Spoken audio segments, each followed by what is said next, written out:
All right, lesson 2, more specifically, your new blood sugar targets.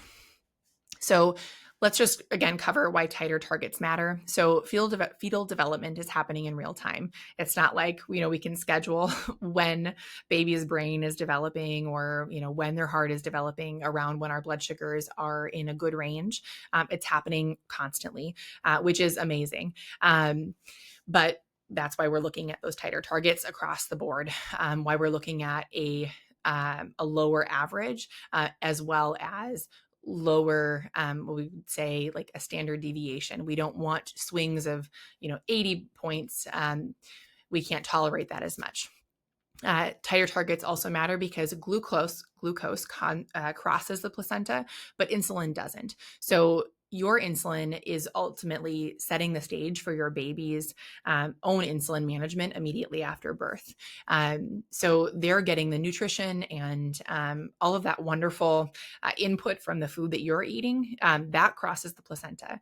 But they have their own pancreas, right? Like once their pancreas is active, they are producing their own insulin, which is mind-boggling since we aren't. But they are essentially setting their own thermostat for insulin production based on the amount of glucose that's crossing the placenta based on your blood glucose levels. So specifically with pregnancy blood sugar targets, there are going to be sort of 5 considerations. There's fasting, pre-meal or pre-prandial. That's a word that you'll hear your endocrinologist use potentially. Your 1 hour post-meal or post-prandial, 2 hours post-meal, and then bedtime.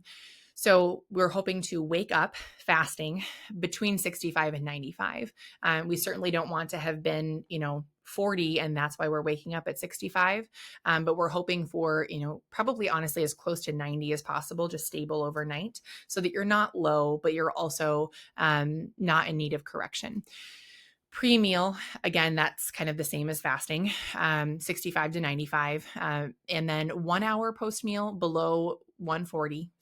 2 hours post-meal below 120, and at bedtime from 100 to 140. That range is a bit bigger because there might be insulin on board. You might have had a snack before bed, and so you're not necessarily going to wait until you've processed that snack and you're back to your fasting blood glucose before you go to sleep. So that's why that's a little bit higher or a little wider of a range. But these are the ranges that we are looking at. So how about time in range? This is probably most easily managed if you have a CGM, but you can calculate it without that as well. So we're looking at 70% time in range, and the range that they're going to be considering to be ideal is 63 to 140. So 70% or greater percent 70% or greater time in the range of 63 to 140 milligrams per deciliter. So they're giving some wiggle room for right after a meal, for a bump up after you've had carbs, things like that. But it is quite tight. So time below range, less than 4% below 63, and time above range, less than 25%. So every 5% increase in your time in range is a 21% reduction in large for gestational age infants. This is another one of those concerns, but it's a more easily managed concern from a lot of perspectives. So time in range has just the most incredible output. And I should go back and just say that if you are not using a CGM, which we'll cover that in tools and like technology for management. But if for whatever reason you are not using that, aside from your A1C, there are additional labs that your provider can have drawn. I think fructosamine is the one that measures like how long you're spending above a certain range. But there are tools that your provider can access to help you measure that. But coming back to time in range and this reduction in the risk for a large for gestational age newborn, that's going to be anything where the newborn is greater than about 10 pounds. And the concern there is not only vaginal delivery, but how is the baby going to manage their own blood sugars after birth? So you'll see below here that the maternal time in range greater than 70% is associated with an 89% reduction in neonatal hypoglycemia. This circles back to what I was saying about glucose crossing the placenta, but your insulin doesn't. Your baby is learning to manage their own insulin levels based on the amount of glucose in your blood, which you're sharing with them through through the placenta, through the umbilical cord. They're getting their gauge or their range based on that. So when they're born and they're no longer basing their insulin levels off of the glucose that they've received through you, and it's just based on what they're receiving, either being through breast milk or through formula. It's an adjustment period, and that's when they would experience the potential for hypoglycemia. The levels that they expect in terms of what newborns' blood sugars are is significantly lower than what our general blood sugar would be. But you still want to avoid that severe hypoglycemia. We don't want babies experiencing that either. So how do we make these targets achievable? The first thing that I want to say is that we don't want to tackle every problem blood sugar at once. We want to focus on fasting glucose. And I would say the second thing that we want to identify is lows and rebounds. So we all have experienced, maybe we went for a longer workout, or we had a longer workout on Friday.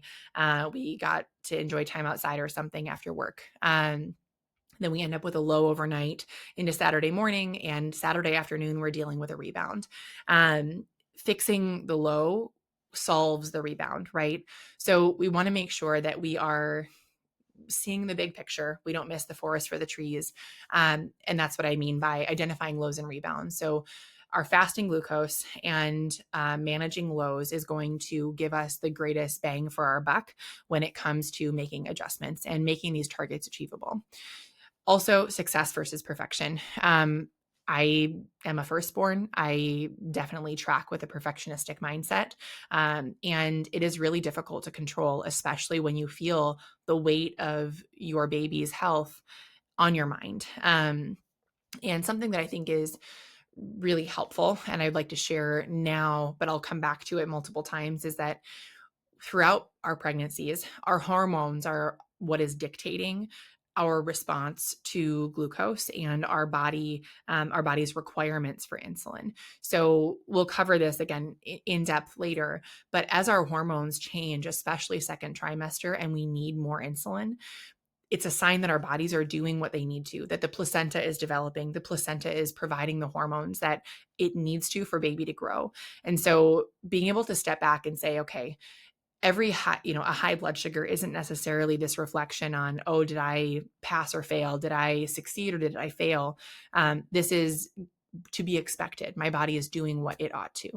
So again, we want to see success. We want those time and range goals to be met, but we also want to be able to use perspective when we're looking at this, so that we're not so dialed in that we are, correcting everything here, there, and driving ourselves crazy in the process, and arriving at burnout, which we'll also talk about. Okay. Tracking patterns. We want to track those for at least 2 days before adjusting. I know for me personally, stress really impacts what my insulin requirements are. I still get a little anxious before going to a doctor's appointment. I love my doctor. I have a great team, and generally speaking, I feel like I have really good relationships with those providers. I feel that I can advocate for myself, so on and so forth. However, there's just an underlying anxiety that I tend to feel, and I get a little bit more stressed, and I know that I need a higher, I'm going to need like a temp basal, essentially, because that day is going to be more difficult. But if I adjust my blood sugars based on that day, the next day I'm going to run low. So we want to see a problem happening more than once before we begin to address it. Certainly treat your blood sugar, and we'll talk about that too, but we want to see a pattern. So the key takeaway here with this lesson is that our targets are tighter but achievable. We're aiming for greater than 70% time in range between 63 and 140. And we're going to start any adjustments with our fasting glucose and low blood sugars, and use patterns to our advantage before we adjust.